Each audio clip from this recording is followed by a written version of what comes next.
often, doing irreparable damage to his reputation. But it wasn't over yet. While the audience was the jury and Derek was the judge, Moist Critical, Charlie, or Penguin Zero, was the executioner. 2 days after Derek's video, Charlie covered and summarized the situation to his much more mainstream audience, amplifying the reveal to people who otherwise don't keep up with the ongoings of the online fitness community. In Charlie's video, there's the inclusion of the first quote-unquote response Brian had to the email leaks, which went, in a weird way, I'm grateful for the recent events that have shed light on this complicated topic. The man double speaks like he's the second coming of Tony Soprano. Mind you, this little blurb is followed by Brian once again asking to be featured on podcasts to discuss the topic, and once again bringing up the 9 ancestral tenets. I think that for a brief moment after the leaks, he really thought he could still BS his way out of this, and people would just look the other way. Ultimately, this is just how a compulsive liar acts. They may have specific ulterior motivations. In the case of Brian, selling supplements. But then again, you could still be a successful supplement salesman while admitting to be on gear. They're not mutually exclusive. He lied about being natural because he liked to do it. He actively wanted people to be fooled. He got off on the spectacle aspect of it, no matter what the cost was. But no online personality's implosion is complete without an awful apology. And Brian delivered in amazing fashion. Before I play you a clip of it, I'll note that the original has all the audio panned to the left for whatever reason, but I'll fix it here.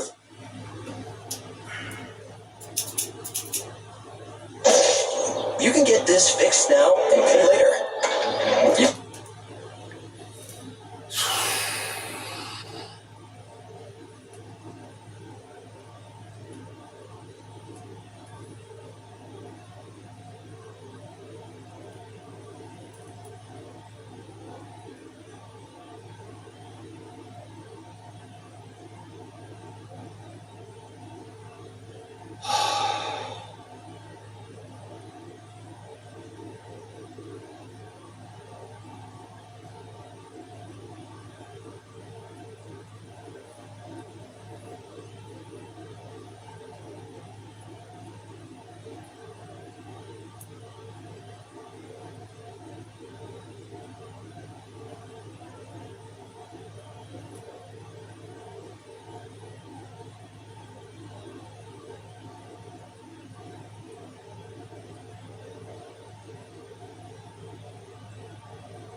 The hero thought that she wanted to monopolize all the affairs of his servants, which, according to Ceres, did not sound so bad. After all, she liked it more when the people around her did not despise her, and the heroine was sure that the Archduke thought the same about why the hero fell into a stupor. Looking at the girl carefully, he found it very strange that she had changed so abruptly, completely. The next day, to the Archduke's surprise, Saria decided to see the imprisoned mages who were now being interrogated in the torture chamber. The Archduke did not understand her wishes, but the heroine was sure that those shamans had come to the estate for a special purpose. Expecting to see the magi tormented after torture, the girl was surprised that their condition turned out to be quite acceptable. Smiling, Lennon thought that the Burke's interrogation methods were not as ruthless as the lady might have thought. Coming closer to the grate, the heroine called to the mages, after which their eyes were fixed on her. Taking out the tiara and showing it to the prisoners, the girl wanted to know if they had come for her. Seeing the decoration, the mages seemed to go mad, and one of them rushed to the bars, but Rush knew how to take the series aside. Hitting the bars, the mage exhaled long, and at that moment, the previously knocked-out teeth fell from his mouth. Horrified and hastily collecting them, Lennon was perplexed, because the prisoners had to keep their mouths shut. Putting them back into the mage's mouth, the hero wanted him to be obedient and stop frightening his mistress. The heroine was shocked because, according to Lennon, they did not use cruel methods, but the hero only smiled, and Rush hurried to take her away. Later, Elliot reported to the Archduke that Mitchell was behind it, and that his approach was much harsher than they thought. Upon learning of this, Rush was furious, remembering how angry this scoundrel had been when he found out that he was an illegitimate son. The Archduke did not understand. Did his brother really think that the destruction of the House of Burke would change the fact of his birth? Syria, sitting across from her, remembered that Lennon had said that Mitchell had been a favorite of the Archduke's past, and since he had hired armed shamans now, it meant that he had really gone mad. However, the heroine did not understand why Rush's brother needed a holy relic. She was distracted from these reflections by the Archduke, who decided to clarify that he was not hiding any illegitimate children at all. But Syria knew full well that he would never do that, which surprised Rausch very much. After all, hearing praise from the heroine was a rare occurrence, which brought the girl into a stupor. Suddenly it seemed to the Archduke that something had happened between Elliot and Syria. The girl tried with all her might to hide it, so now she was in shock, not understanding how Rush guessed. That morning, Elliot arrived early at her chambers, determined to personally thank her for saving Laurel Manor. As he knelt and sobbed, he thought that his life and honor that belonged to the estate now belonged to Syria. The heroine was not surprised that such deep feelings awoke in him, because he should have been in Martha's place. Bewildered by their silence, Rush began to get angry, but suddenly, Lennon ran to them, wanting to bring urgent news. As it turned out, a group of priests, including the high priest, went to the Supreme Church, but they were caught by a blizzard and monsters. Marquis Hannah and St. Lena were also with them, which puzzled the heroes even more. An urgent message was received that Lady Saria and a squad of knights should set off immediately. However, at this point, it was not known how serious the danger was. Then Rush decided to tell them to die of the cold together. If they really need help, then they must send knights led by Elliot. Syria knew that he was probably refusing to avoid embarrassing her.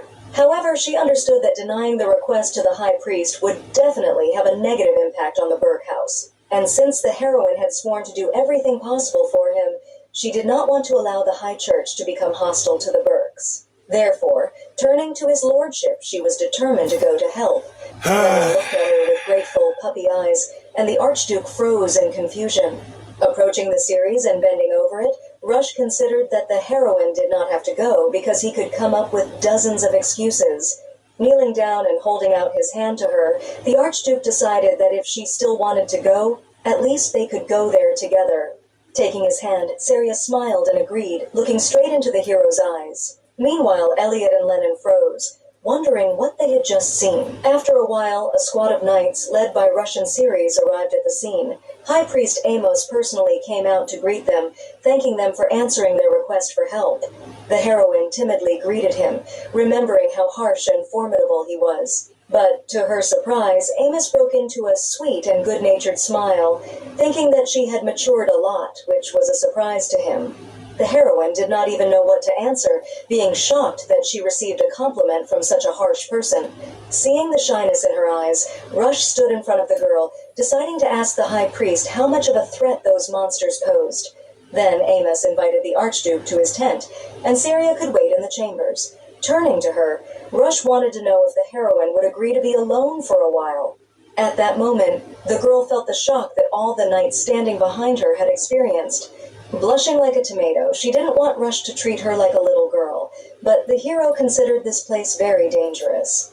Smiling, he decided that they would definitely see his precious mistress later. Flushed even more, Syria did not understand why he had suddenly become so courteous. Anyway, after a few minutes, she was still in her chambers. Callus and Lena were somewhere nearby, and the heroine would have given anything to avoid meeting them. However, she understood that since Lena was Sternaya, they would still have to see each other before the mission. Suddenly, the saint ran into her tent, believing that she had already heard about everything. Taking a close look at the series, Lena was sure that the heroine had come here to save her. As the saint shook herself with words of gratitude, Syria did not understand what she was talking about. The saint was sure that the heroine could not even imagine how frightened she was. Getting out of bed, Syria tried to change her mind, for she had come here at the request of the high priest, not to save her. However, even so, the saint was so grateful to her that tears welled up in her eyes. But suddenly, Lena's gaze fell on the heroine's neck, and at that moment, her face changed dramatically. The saint wondered what kind of necklace was hanging on Ceres, which left the girl in a stupor. The heroine did not understand why the saint was so interested in the product, because everything was different in the book. Becoming serious and pointing her finger at Ceres, Lena demanded to know where she got the necklace. Remembering that in the original it should belong to the saint, the heroine admitted that it was a gift from the Archduke. Thinking that this was a wedding gift, Dina suddenly cried out, dismayed. Hearing that the saint wanted the same for herself, Syria was finally taken aback by what was happening.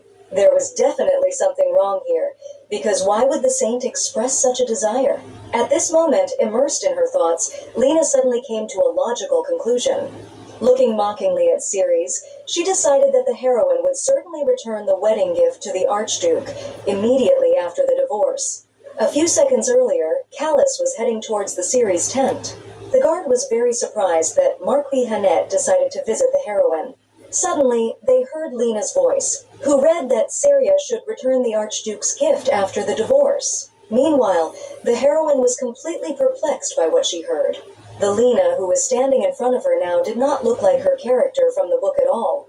Pointedly showing her the necklace, Syria assumed that the saint wanted it. Smiling sweetly, Lena pretended that it was just very beautiful.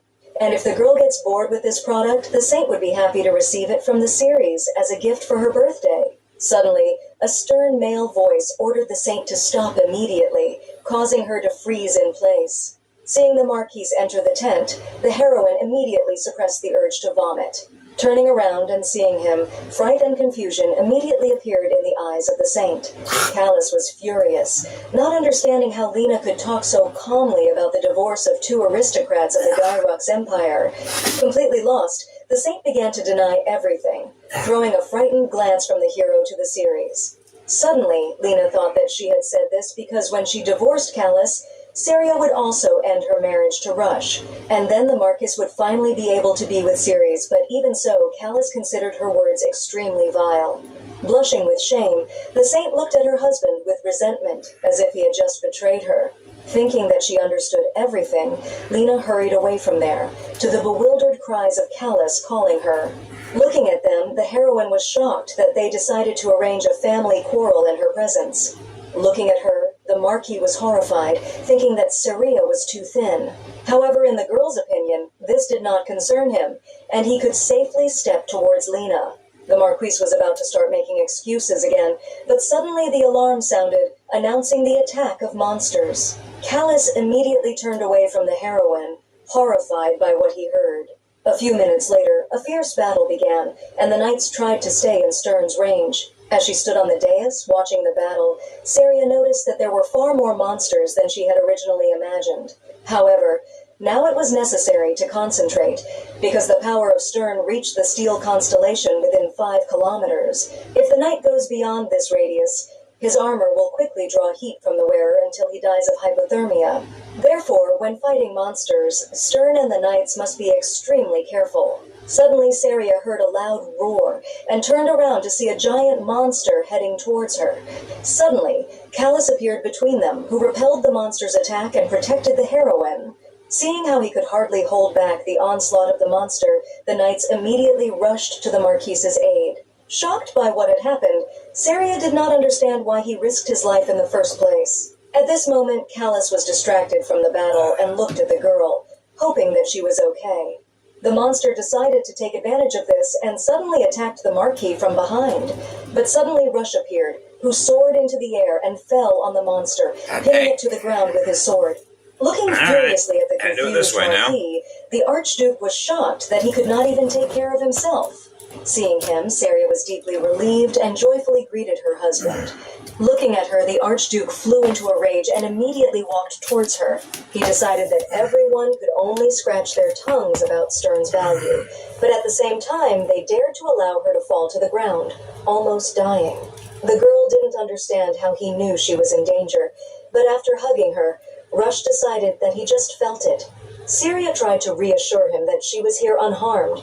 However, the Archduke could well have strangled her with his embrace. Rush decided that if she died, he would bury alive all the nobles who asked her for help. Looking carefully into his wife's eyes, Rush did not even want to imagine what could have happened if he had not arrived in time. The heroine wanted to stop these dramatic conversations, as people around her were looking at them, but the Archduke was not bothered by this. Looking at them with envy and contrition in his heart, Callus did not understand when the two had managed to become so close. Holding the sword in his hand, the Marquis suddenly felt an incredibly strong desire to plunge it into Rausch. But unexpectedly, he was called by the voice of Lena, who ran to him from the other end of the battlefield.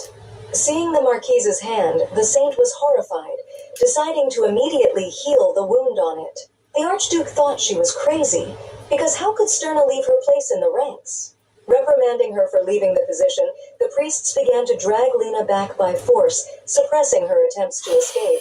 At that moment, another priest approached the Marquis and began to heal his hand. Later, Amos gave a thrashing to the saint, who apparently did not delve into the training she was undergoing. Sterns played a key role during the fight with monsters, so they were not allowed to leave their knights under any pretext, especially for the sake of one of them, with what relationship he was with her. After all, what would the saint do now if the knights of the House of Burke froze during her absence? Doomedly lowering her head, Lena tearfully asked for forgiveness for what she had done, deciding that she simply did not think about it. Deciding to finish moralizing, Amos hoped that she would keep herself in control so that the battle with the monsters would go smoothly. After that, finally left alone, the saint changed her depression to anger.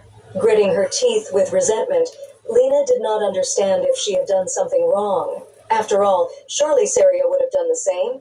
So why exactly was she treated like this? Wiping away her tears, the saint decided to make the high priest and the heroine experience the same terrible feelings as she did. During the next battle, Abigail successfully dealt with the monsters, killing one by one. Feeling an intense cold, she turned around, deciding that she had moved too far away from her mistress. Suddenly, a soldier standing nearby warned the warrior about the attack from the right. But looking in that direction, Abby was surprised to find no one. Noticing the movement at the last moment, she managed to repel the attack of the monster, which turned out to be on the left side. Realizing that something strange was happening here, she headed towards the screaming knight, frightening him with her appearance. Walking up to him and looking furiously into his eyes, the woman wanted to know what this bastard was up to. Grabbing him by the collar, she suddenly realized that all this time, it was the soldier who had been leading her further and further away from Stern. And when the monsters attacked, he only pretended to help, and he himself transferred all the attacks to her. Looking intently at the knight's face, Abby remembered that it was he who had been dragged after the saint. Completely infuriated, she did not understand whether it was Lena who had really made him think. Meanwhile, the saint walked merrily around the camp, wondering if the soldier had fulfilled her request. She dreamed that everyone would be as good and also agree to help her without question. Suddenly, Rush appeared in front of Lena, walking in the opposite direction. As he passed by, the saint felt a strange sensation, similar to an electric shock. Suddenly, the hero stopped, and Lena, meanwhile, could not understand what it was at all. Turning to her, the Archduke wanted to know why she had left a scratch on his arm. Looking at him dumbfounded, the saint knew for sure that she had done nothing. But Rush didn't know how she would explain the cut that had appeared on his arm after he had walked past her. Not understanding anything, Lena began to deny her involvement in the appearance of this wound. Casting a cold glance at her, the Archduke began to leave, hoping that the saint would no longer annoy him. At that moment, Lena felt her whole body tremble from his mere presence. Now she believed that she had made the right choice, and Callus was indeed the best option. But after a few minutes, all her joy evaporated when I found myself in the High Priest's tent.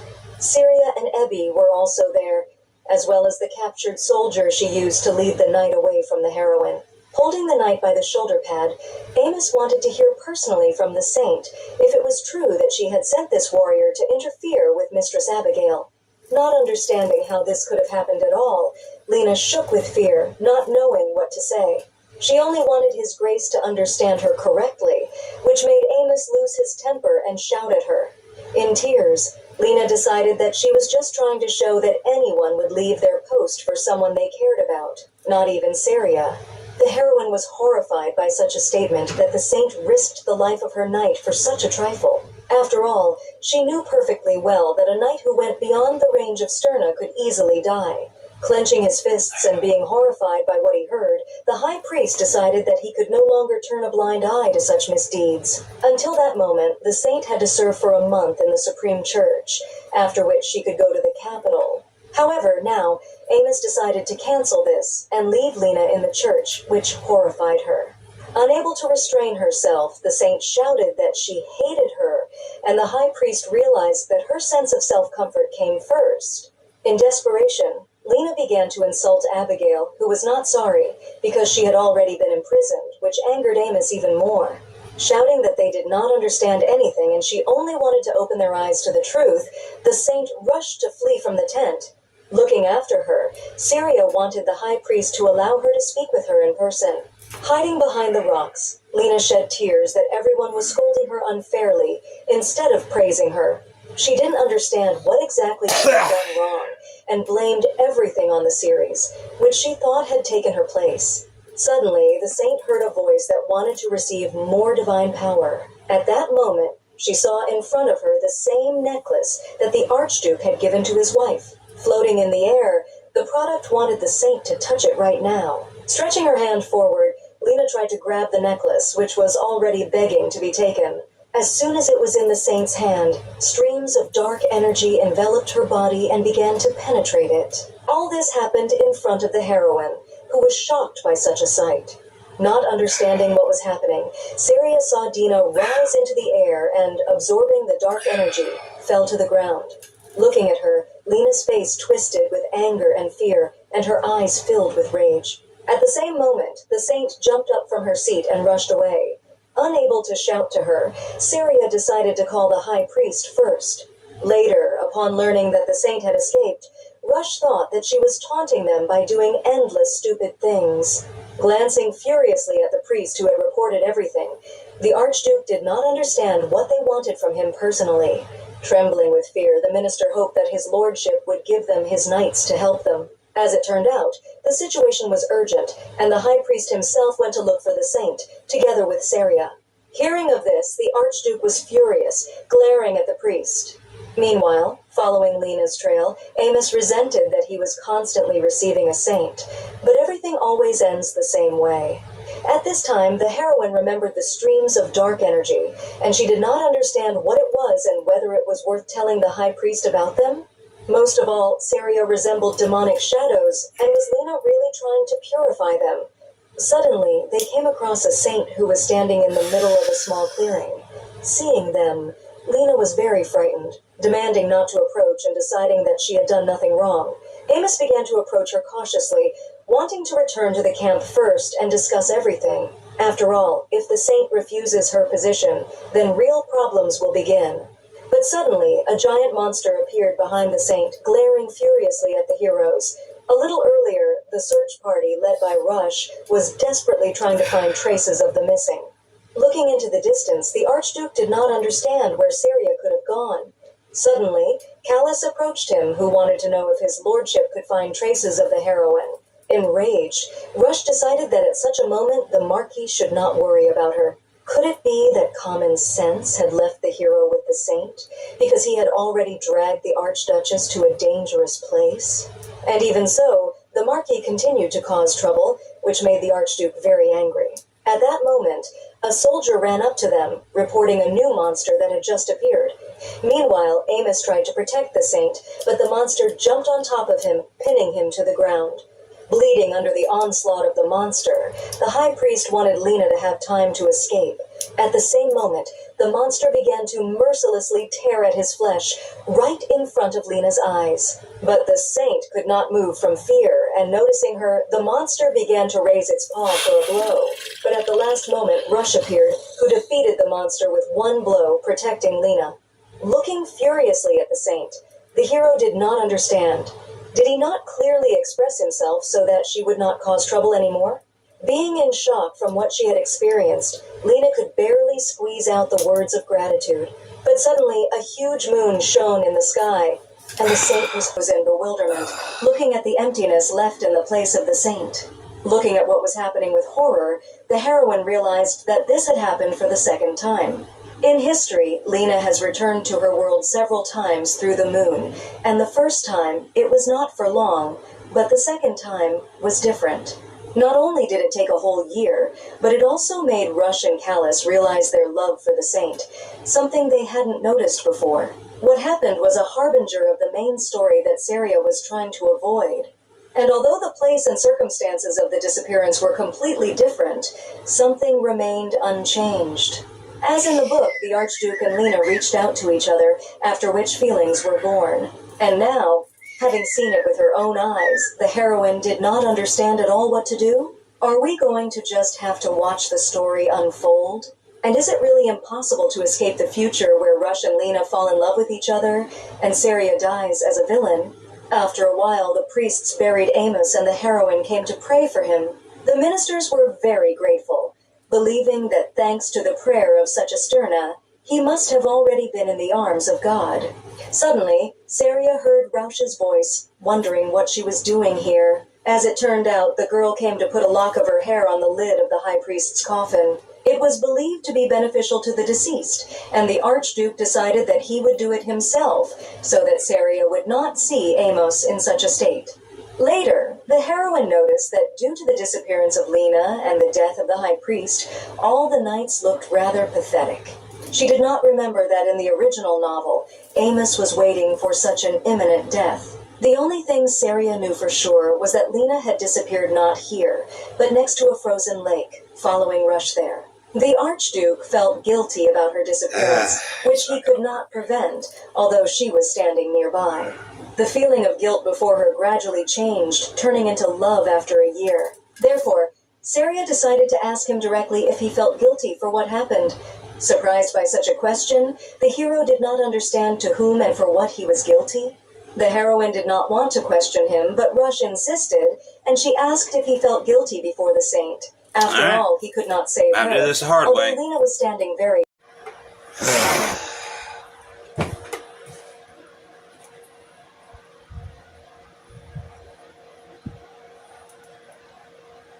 Probably not gonna need that.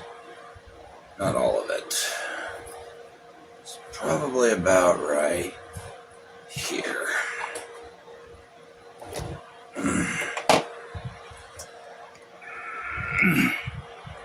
Try to get you in frame.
You guys can hear the fan in the background. I do apologize.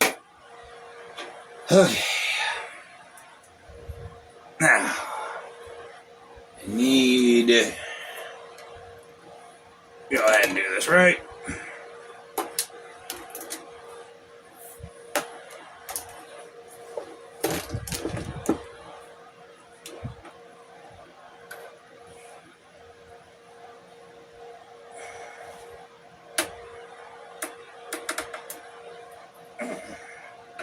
Let's go ahead and go a few more inches over just for safety's sake. Make sure I got that nice and tight. Get that out the damn way. Finish scrapping that for parts later. Alright.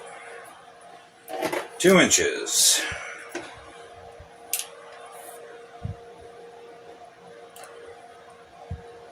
Let's just go ahead and round up to 2.5.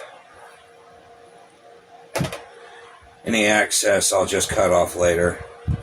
Make sure that's nice and straight. There is my damn roller.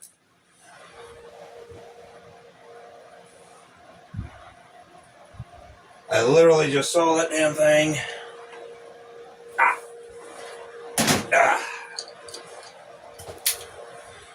My pizza cutter. I'll cut you. I'll cut you.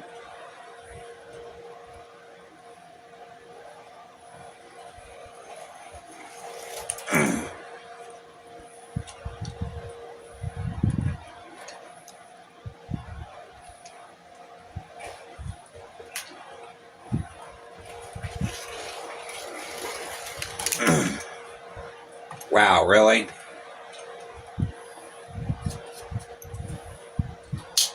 Man, that damn thing is dull.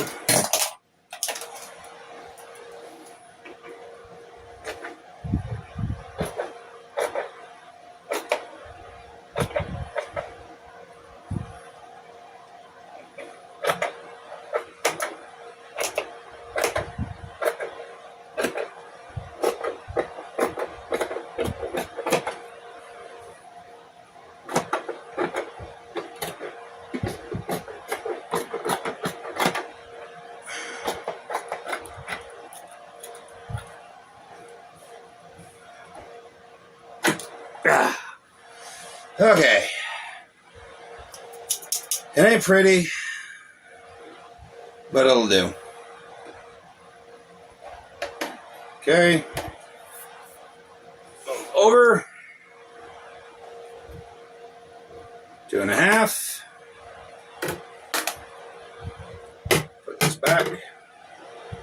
Right. Now.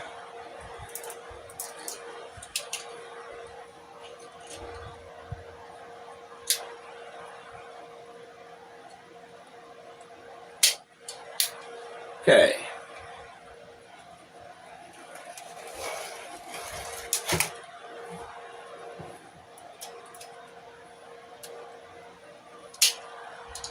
Well, that didn't do anything at all. Is this fucking thing dull?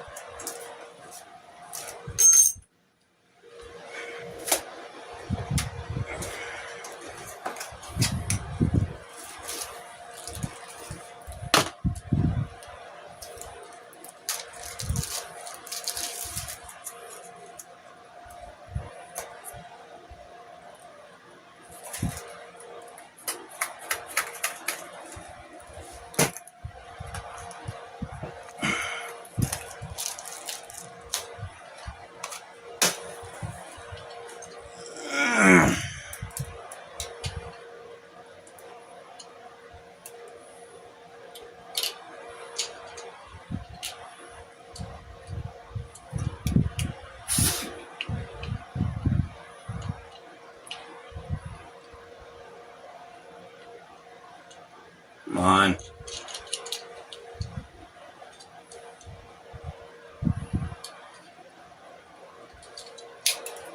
Okay. Straight as can be.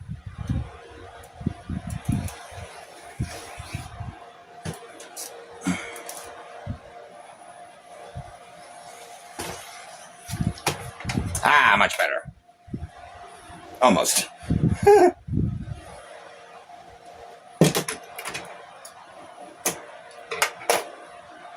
You go over there. All right, let's get one more for safety's sake, just in case.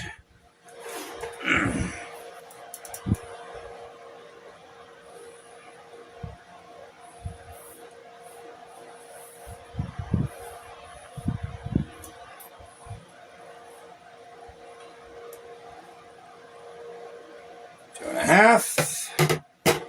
Again, I'm giving myself a bit of wiggle room and extra slack. I'll just cut off later if I have to.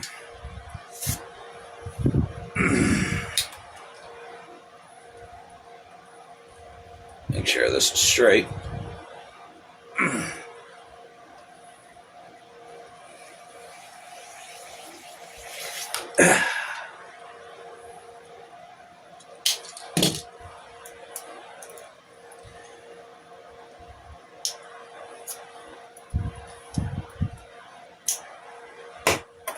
Okay.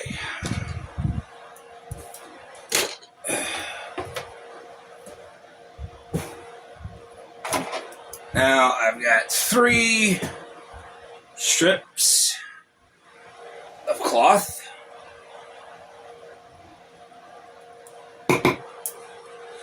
And this is going to go over.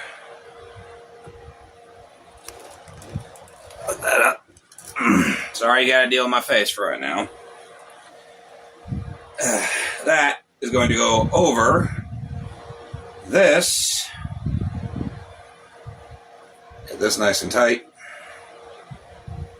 Of my pants. This is the new pull string that will hopefully keep these on better. I'm hoping. Looks like I might even have one extra strip. I'm not too worried about. And I might have a bit of excess that I can just either snip off, or knowing me, how lazy I am, I'll probably just leave it the fuck on because I don't care. These are just my pajamas. I just need them to hold together and keep me warm at night. That's really all they need to do. Alright. Let me reset the camera. And get back to work. I still got all that I can use for scrap for this to patch it up and make it warmer. And before anyone asks, yes, these are 2 different pairs of sweatpants that I have just stitched into one, because this one didn't have a pull string, this one did, then this one's pull string decided to break, so I had to make a new pull string. So I'm gonna have fun. Set the camera and I'll get back to recording later. Hee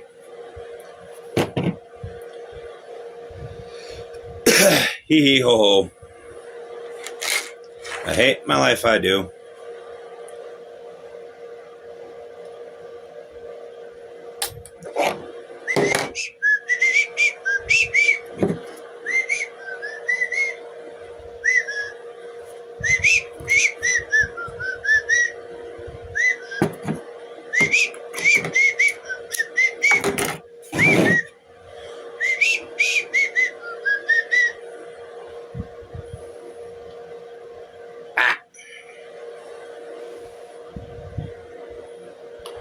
I got that. Nice and somewhat even. Even Steven.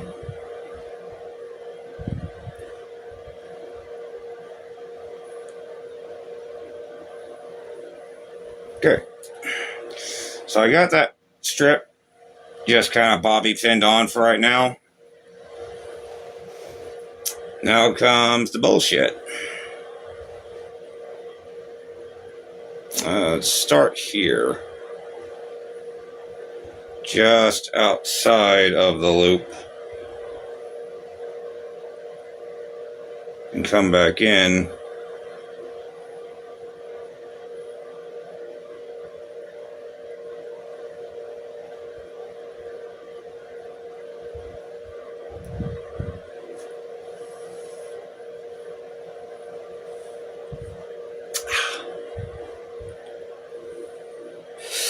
And yes, before anyone asks, this is yard rope that I am using as a new pull string. I just happen to have some extra yard rope lying around, and I had to reuse it. It's good to recycle, as they say. It's good to recycle. Okay. Got this on. Just going to do one more loop just to be safe. So I don't want this thing to come off. Snip, snip. Snip. Snip, snip.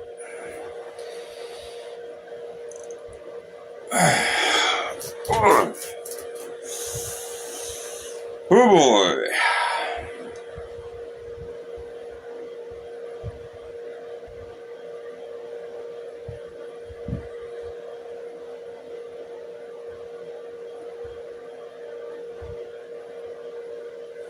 Up down there.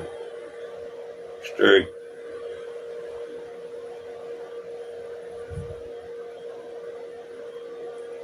And come back through.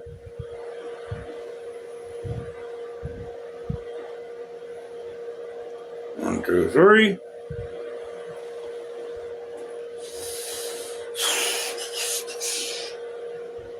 And yes, I will be cutting off this excess slack once I have everything properly done, and then just re-knot it probably about here. So I have a little extra slack just in case. Some of the useless skills you pick up in life that turn out to be pretty freaking useful. I do believe that my sewing skills, though subpar, are easily one of my most overrated, or underrated, I should say. Especially when you live on a budget.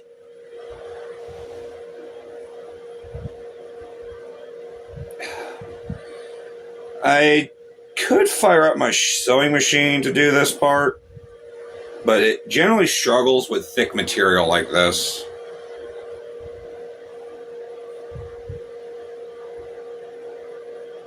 It can't handle the thickness, which sucks because I need all my shit to be extra thick.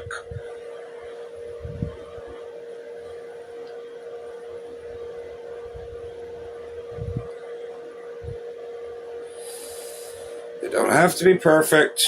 I'm not making a goddamn three-piece suit. It just has to hold and keep me warm. Winter is just around the corner, and I'm not freezing to death. And right there. It's probably a little bit too far, but I'm not too worried about it. After all, I'm going to have to do this both top and bottom. Giggity, giggity, giggity. Make sure this stays on.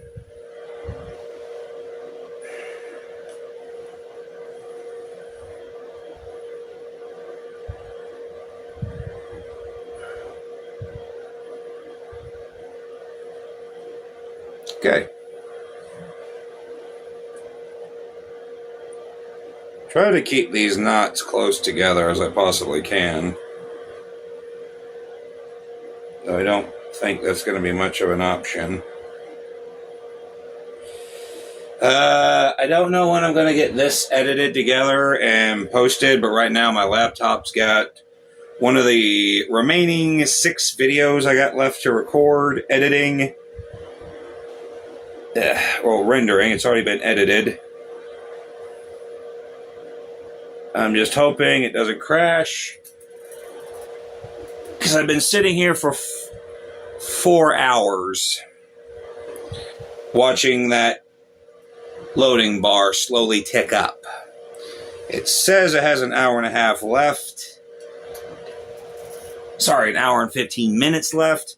After that, I got to record another one of the special videos I got coming out in October.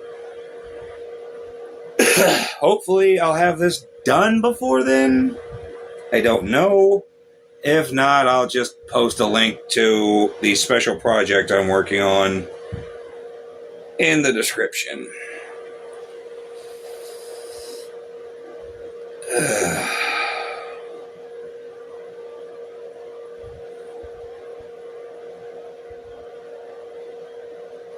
This is always a problem with trying to sew around a bobby pin, is occasionally the string wants to get stuck on it. Okay, just one more loop and I can take this bobby pin out.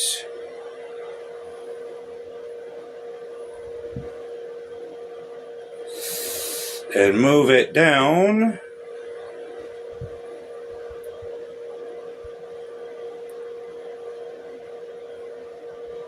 Three.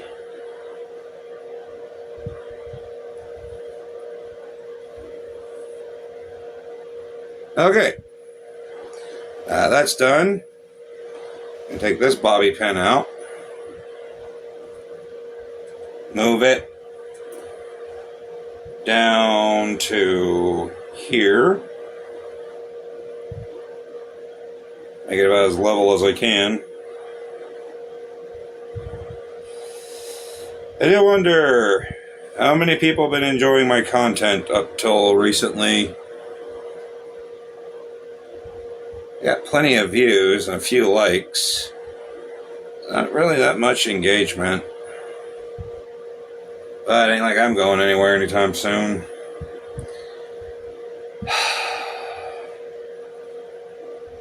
Do got to get my house winterized. Probably this Friday. Got to get some Gorilla Tape.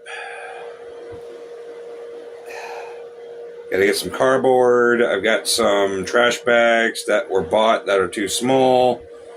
I can gut them for plastic covering. They're these small but heavy-duty trash bags, so hopefully they will work. Also, I hope I'm not trying to get sick. My voice has been unusually rough lately. But it's this changing of the seasons, and I always get sick. Because it sucks to be me.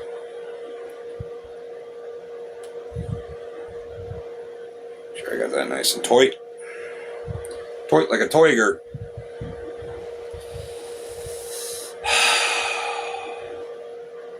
By the way, right now I'm currently operating with probably about 5 to 6 hours of sleep, so don't expect much sanity to be coming from me right now.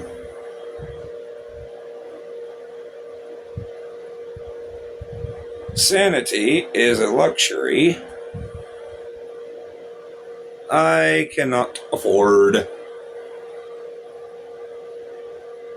Hooray. 2, 3.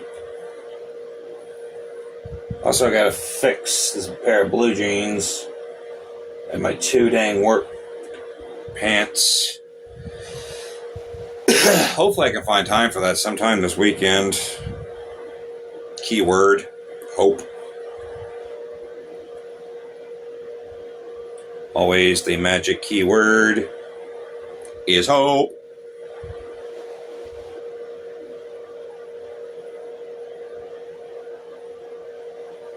Though I completely fucking doubt it. So I also got to get my bedspread washed. Gotta scrounge up some, squirrel away some money. Get myself some new long sleeve shirts. So we're probably looking at another long cold winter. Hooray. Yay.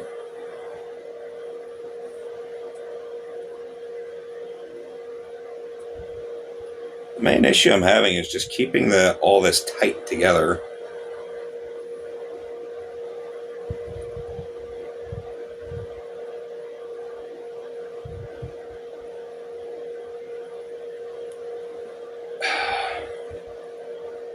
Also, the reason why I have such a thick needle is just to help punch through this.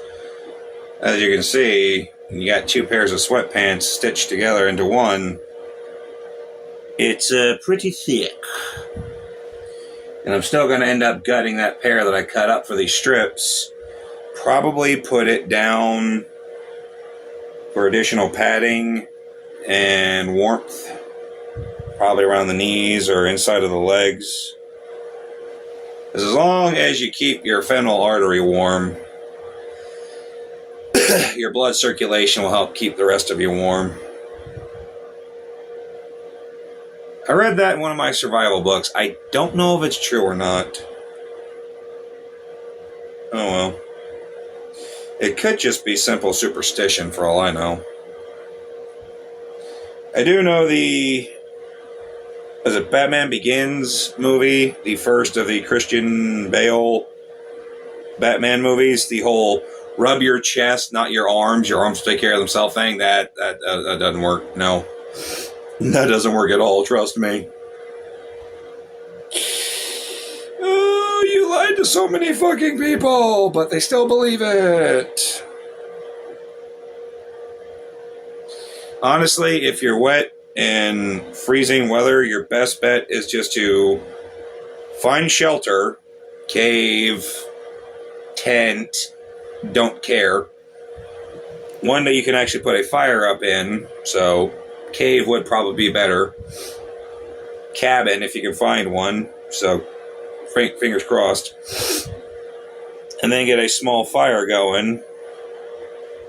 Now, here's the tricky part. Because you got to take your wet clothes off because you don't want them to dry while on you. But if you don't have a spare change of clothes, you might as well be making sweet, sweet love to that fire. Because if your body temperature drops too low, you're dead. Also, your sweat will freeze, so you're double dead. So how about don't go skinny dipping in 40 below weather? How about that? That seems like some pretty good advice.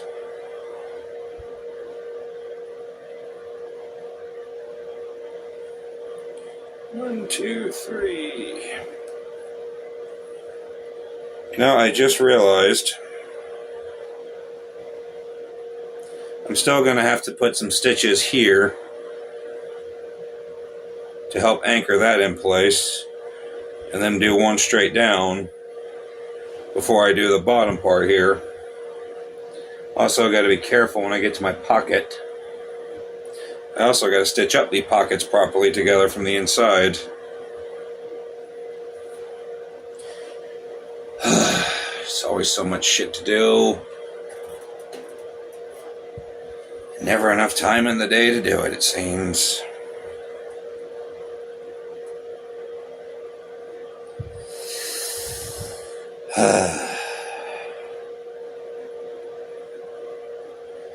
Yes, in retrospect, I probably should have put the new pull string inside my pants.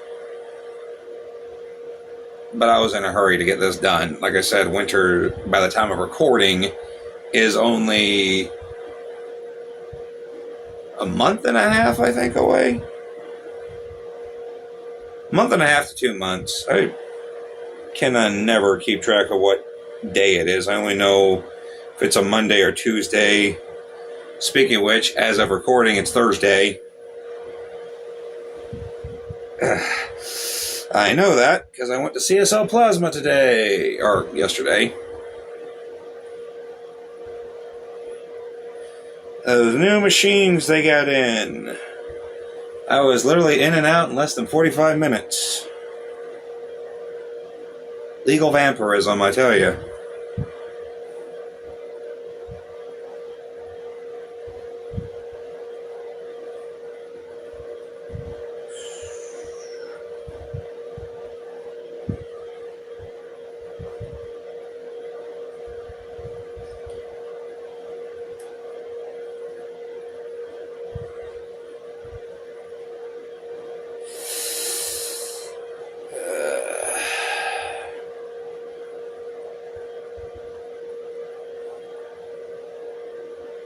Kind of defeats the purpose. I was able to scrounge up enough money to get myself that new window unit. When literally, not even 3 months later, here came fall. And shortly after fall, here comes old man winter. There it goes. Well, at least I'll have it installed for next summer if I still live in this shithole. which odds are that'll probably be a yes. Rent's dirt cheap.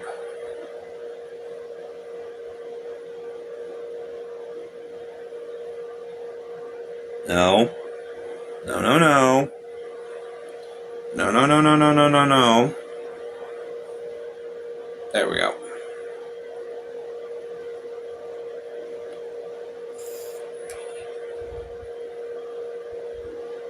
Hey, can I borrow your finger for a second? Thank you. Okay, I do have this little lip here, but I'm not really worried about it. I like I'm wearing these things to a freaking gala.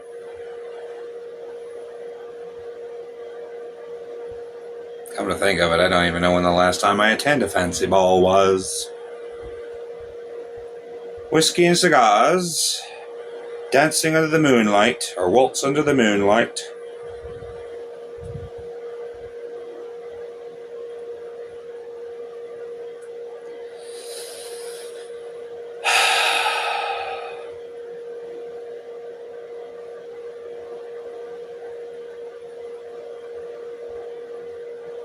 Keep that nice and tight.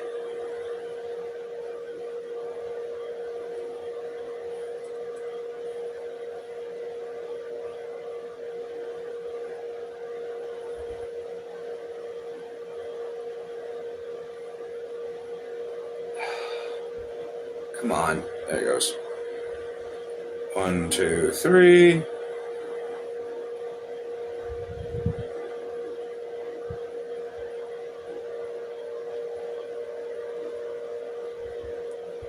Probably gonna need my needle nose pliers here in a minute. Alright. 1, 2, 3. Just gotta get through 3 bobbies. And again, stitch that down back here. Stitch that down back here. Then I'm gonna overlap the next one right here where the bobby pins currently are, so that this lip isn't as exposed. Then grab my J-hooks and stitch it into place permanently. Or I might just say fuck it and leave it alone. I'll probably just say fuck it and leave it alone.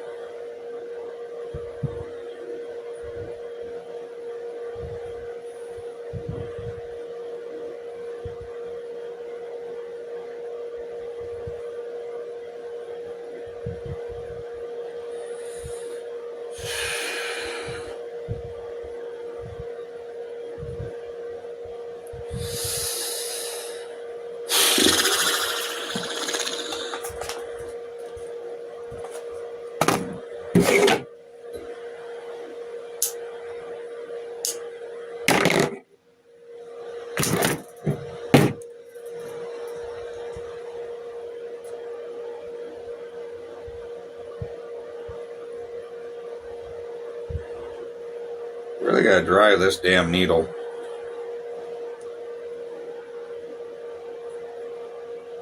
And I mean really just put as much force into it as I can. Thank God sheer brute force is my specialty.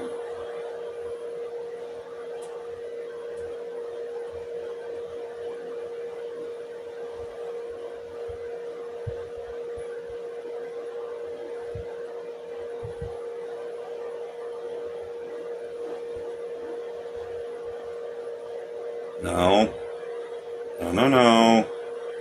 Right there. Nope.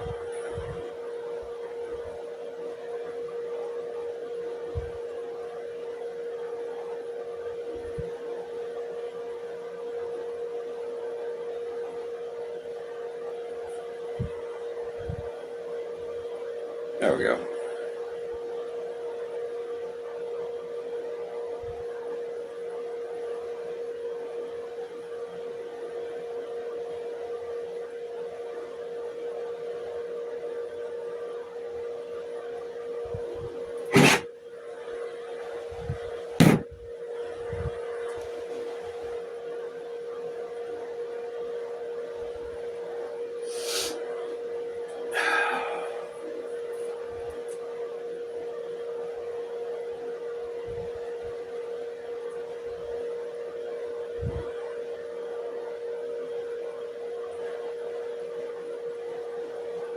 Whoops.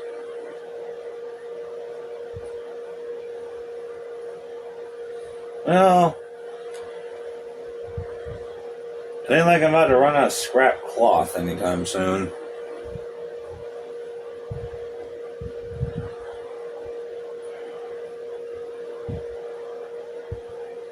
I do need to get an X-Acto knife, because that roller of mine is kind of being a pain in some areas.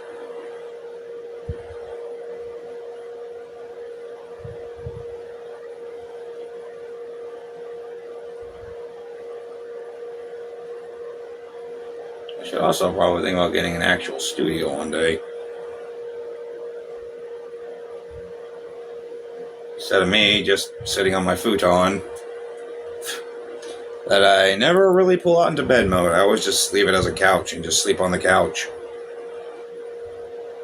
And trust me, if you guys could see what's actually under this mattress, I've had to replace several of the steel bearings over time. I think I have a video of it already, my random videos.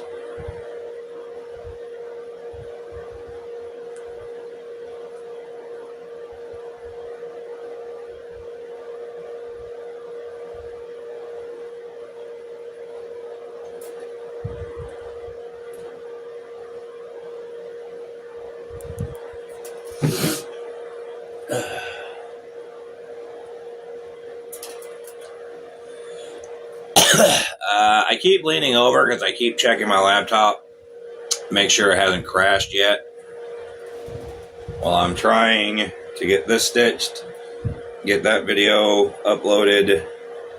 Then I gotta upload it to YouTube, the tube of the U.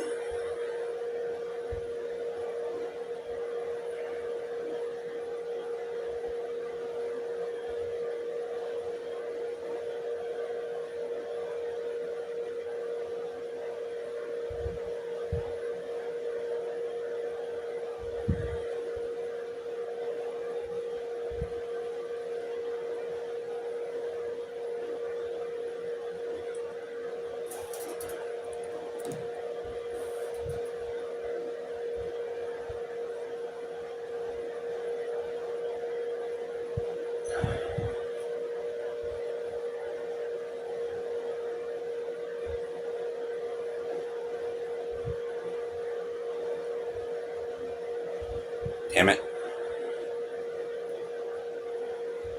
Come on, come on. There we go.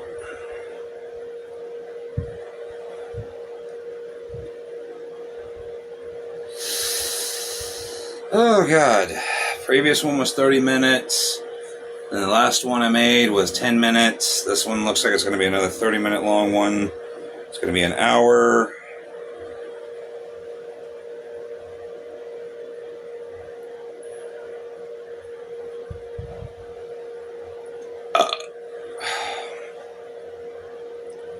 Considering I was live streaming for 3 hours fixing up one of my work pants. Yeah, but that was live. That wasn't me recording and editing and posting.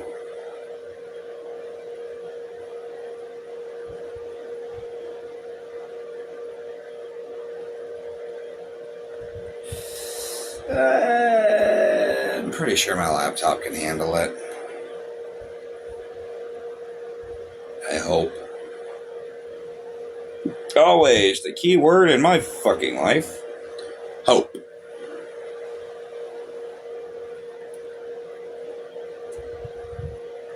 Yeah, the reason why I had to start doing these quiet-ish was because I found out when I have music going in the background, it takes longer to upload.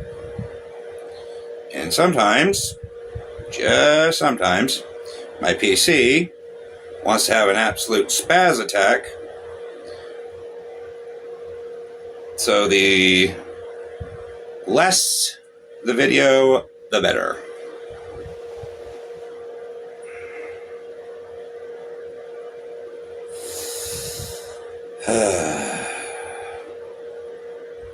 Well, this string's about spent. And I'm almost past my second bobby.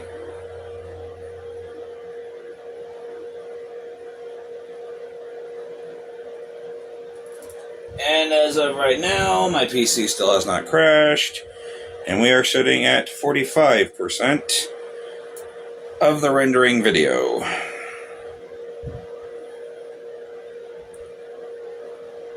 Probably get that uploaded tonight. And just let my PC go into standby mode while I get some sleep. Try to get some sleep. So when I wake up tomorrow morning to get ready for work, it will already be uploaded and we'll be good to go. And no, that looks like this is the end of this thread. So I do not want to push my luck. 1, 2, 3. Dot, dot, dot, dot. Dot, dot.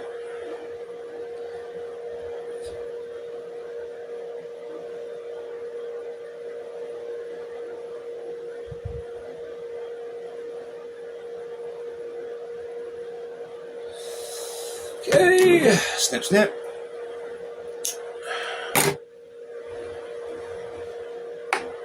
Drop my needle, because I am less stupid. My arm still fucking hurts from CSL plasma.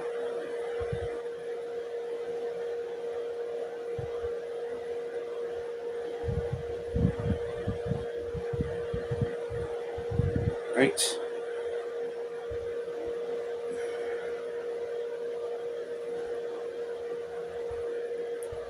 Also, I need water, so I gotta get some drink.